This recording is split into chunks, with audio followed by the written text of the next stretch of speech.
Les radiothérapeutes du CHU de Saint-Pierre recourent de plus aujourd'hui à la curithérapie pour traiter les cas de cicatrices kéloïdes. Ces cicatrices épaisses, boursouflées, douloureuses, parfois inesthétiques. La dernière méthode employée par la médecine est la curithérapie, une technique de radiothérapie. On retire cette cicatrice qui gêne les patients, qui fait mal, qui brûle, qui démange. On la retire au bloc opératoire. Ensuite, on vient mettre un cathéter à l'intérieur de la cicatrice et nous, on vient faire ce traitement de curithérapie dans la journée. Le but, c'est qu'il y ait moins de 6 heures entre l'intervention chirurgicale et le début du traitement chez nous. 80% des interventions s'effectuent sous anesthésie locale. Après 3 opérations, la cicatrice de Léa est réapparue. Aujourd'hui, elle compte sur cette méthode innovante pour enlever cette kéloïde.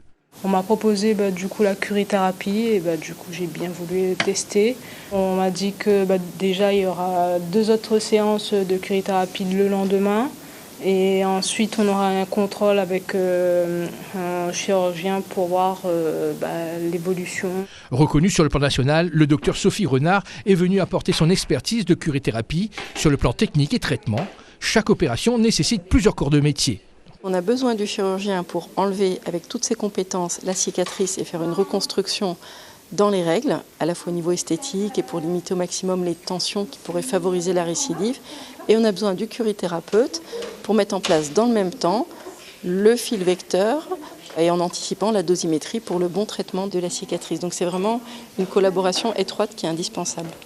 L'intervention chirurgicale achevée, un scanner est réalisé sur le patient. Ensuite, on travaille pour préparer le traitement sur mesure pour le patient, puisque chaque traitement est adapté au patient. Et ensuite, on pourra effectuer la première séance de curithérapie. Bien que bénignes, ces cicatrices disgracieuses nuisent à la qualité de vue de beaucoup de patients. Et ce sont le plus souvent des personnes à peau foncée qui sont touchées.